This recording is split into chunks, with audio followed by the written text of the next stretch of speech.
Si un coche pudiera levitar, aunque fuera, un poquito, como se dice en el título, es decir, con una levitación incompleta, este hecho sería trascendente, puesto que la motorización podría ser mucho menor, si fuera eléctrico, las baterías de menos peso y el desgaste de las ruedas muy inferior.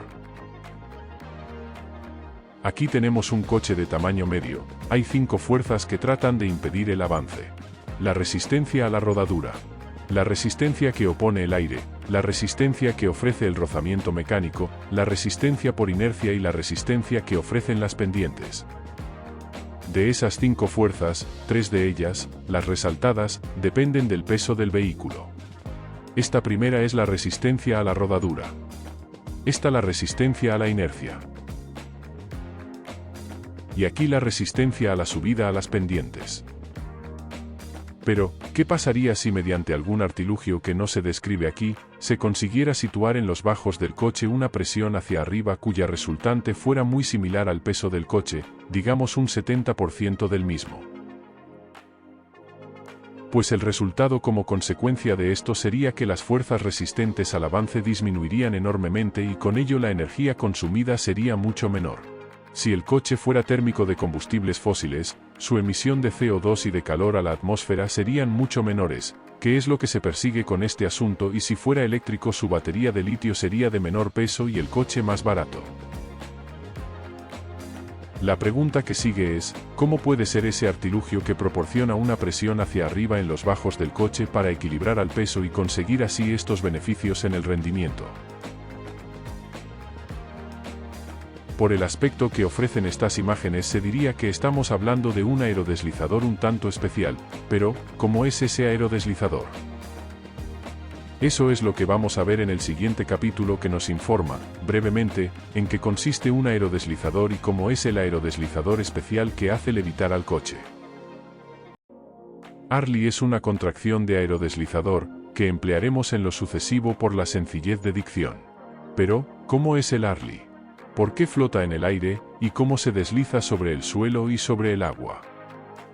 Pues bien, veremos en primer lugar los elementos que lo componen. Aquí vemos un ARLI, a la izquierda en una vista frontal y a la derecha en vista lateral. Esto que señalan las flechas, son los asientos del conductor y de su acompañante. Esta es la plataforma superior donde se apoyan varios de sus componentes. Aquí se ve el volante de dirección con el que se mueven los timones. Y estos son los timones que hacen girar al ARLI. Aquí, los 2 potentes ventiladores que impulsan al ARLI, con sus motores de gasolina, y que sirven también para elevarlo sobre el suelo, como se verá enseguida.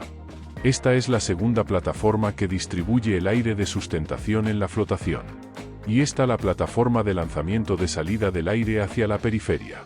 Esta es la falda del colchón que en este momento se halla deshinchado y apoyado sobre el suelo, y aquí una pequeña faldilla que ayuda a la sustentación cuando el ARLI funciona.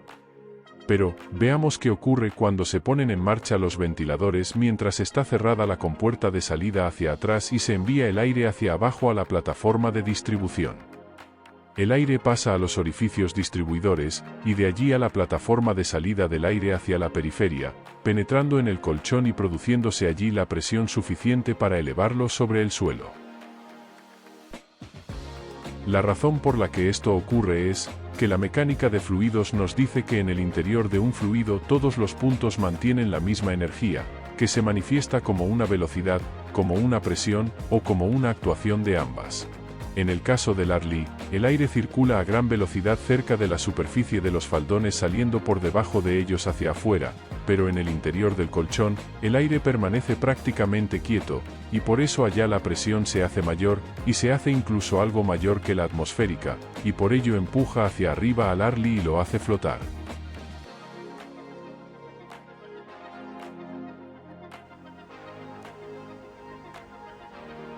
La potencia y el consumo de los ventiladores que producen este efecto es notablemente inferior al de un coche que adquiera la misma velocidad de marcha. Entonces, ¿por qué los ARLIs no inundan nuestras carreteras y autopistas sustituyendo a los coches actuales? Esa pregunta tiene varias respuestas. Una, que la maniobrabilidad de los ARLIs es muy complicada y dificultosa, la segunda que el ARLI frena muy mal y la tercera, por no añadir otras, es que este artefacto es sumamente ruidoso. Por todo ello, parece que la pregunta a formular debería de ser, ¿por qué no hay ya un modelo de Harley que pueda equipararse a un coche y que pueda circular consumiendo mucho menos y, de ser eléctrico, contaminando prácticamente nada? ¿Por qué?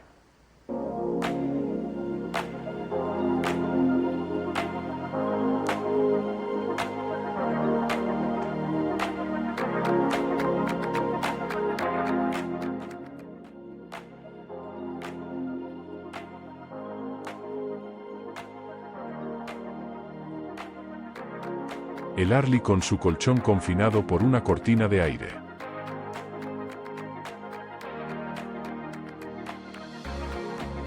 Harley es una contracción que usaremos habitualmente para designar al aerodeslizador.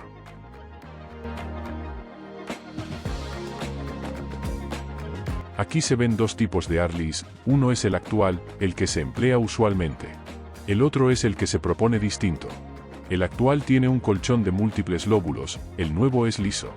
El actual tiene motores de gasolina, el nuevo es eléctrico con baterías y lleva dos pequeños compresores de aire.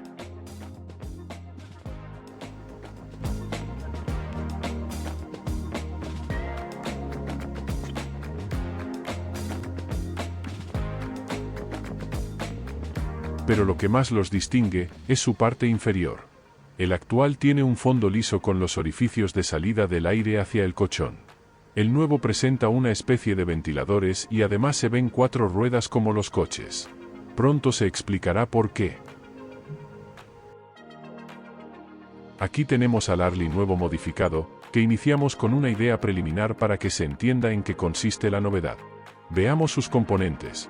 En primer lugar, se ha sustituido el faldón por una tela inflable, como la de los globos, que cuelga del Harley y lo rodea por los lados y por abajo. Se ha añadido un pequeño compresor, con su bombona de aire comprimido y un tubo con válvula que conecta esa bombona con la parte inferior. Además se han añadido cuatro soportes, dotados con ruedas, para que el artefacto descanse sobre el suelo. Cuando el conductor desea elevar el artilugio sobre el suelo, abre un poco la válvula del aire comprimido y comienza a hinchar el globo inferior. Si sigue inyectando aire, el Harley se eleva sobre el suelo. El Harley ya está elevado, y las ruedas de sus apoyos se han despegado perfectamente del suelo. Pero aunque conecte los ventiladores para comenzar a avanzar, no lo consigue porque es incapaz de correr arrastrando al globo. Por tanto, esta no es la solución deseable, aunque algo se ha aprendido y es, que si se pudiera confinar solo al aire sin la cáscara del globo, esa sería la solución. Aquí vemos la imagen de esa solución. En toda la periferia del Harley se ha dispuesto un faldón doble que se va estrechando hacia la parte inferior, terminando en un eyector que expulsa el aire velozmente, formando una cortina de aire de cierre perimetral, que confina el aire del colchón y le impide escapar. Eso requiere, como se ve en las imágenes, que el aire no proceda del exterior, porque tendría que volver a él, sino que circule en circuito cerrado ayudado por unos ventiladores que lo impulsan entre las dos cámaras. Así al inyectar aire con el compresor, el Harley se levanta y puede avanzar con los ventiladores de impulsión. Así que, recapitulando, el nuevo Harley tiene una primera plataforma superior en la que se alojan los pasajeros y otros equipos que luego se verán. Una segunda plataforma por la que envía el aire hacia los faldones de la periferia. Un tercer espacio, que es el colchón de aire confinado a una pequeña presión sobre la exterior. El faldón eyector y los ventiladores que promueven el circuito cerrado del aire entre la plataforma intermedia y el colchón. Se añade además, sobre el Harley convencional, dos pequeños compresores con sus bombonas de aire comprimido, uno con una salida al colchón y que se emplea para elevar y sostener elevado al Harley, y el otro para otras funciones que luego se verán. Aquí vemos una perspectiva del Harley, en la que se ven los dos compresores con sus bombonas, pero además, debajo de ellos y en azul, la batería que hace funcionar al conjunto de aparatos, porque este Harley, hay que decirlo, es eléctrico. Se advierten además, en el interior del colchón, unas ruedas muy distintas de las dibujadas hasta ahora. Y es que son las mismas que usa un coche pequeño.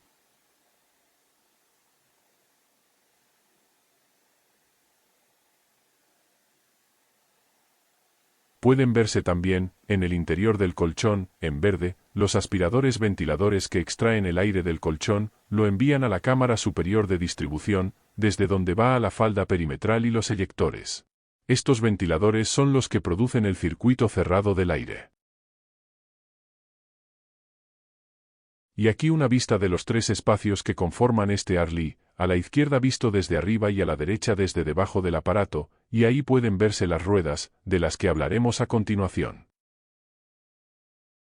Las ruedas presentan junto a ellas otros equipos que actúan sobre ellas y que no se han dibujado antes para una mejor comprensión. Aquí se ven una pareja de ruedas enfrentadas. Esta es una rueda dibujada en alzado y en perspectiva. Se ve iluminado un émbolo, cuya función es apretar la rueda contra el suelo o retraerla hacia el colchón separándola del suelo.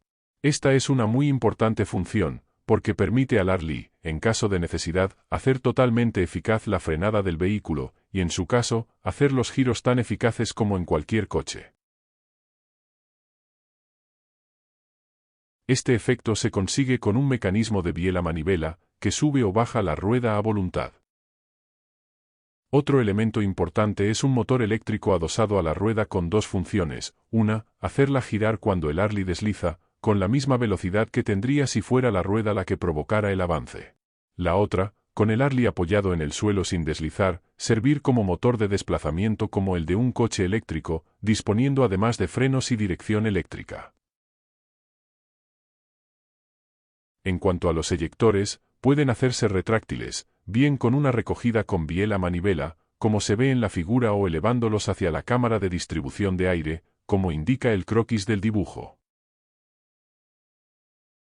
Con todos estos elementos, se ha pasado del ARLI actual, al ARLI nuevo con cortina de aire y al ARLI muy cercano al coche eléctrico. Sus méritos son innegables.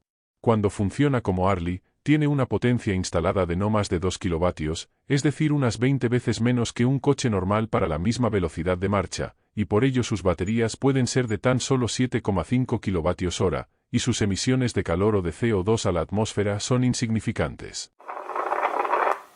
Podría aducirse, y con razón, que la maniobrabilidad del ARLI en una autopista sería tan mala como la de un coche en una carretera con nieve y sin cadenas en las ruedas, así que tendría que usar muy frecuentemente las suyas propias, dejando de ser así un ARLI con sus ventajas.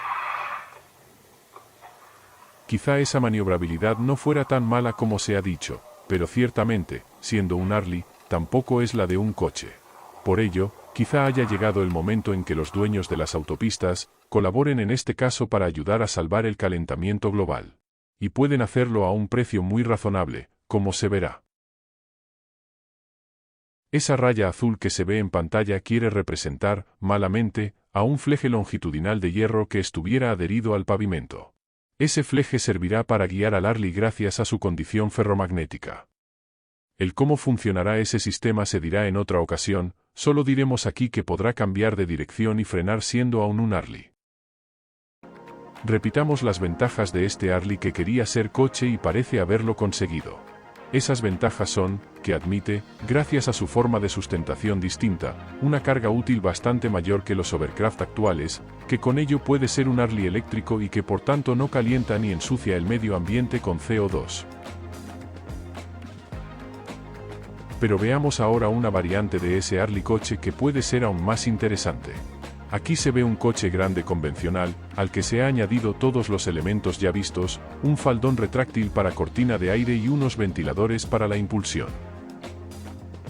Este coche no es un ARLI, circula sustentado por sus propias ruedas, pero gracias al sistema de cortina de aire, adquiere un empuje hacia arriba que disminuye su peso al 30%, y con ello baja el consumo de carburantes o eléctrico en la misma proporción.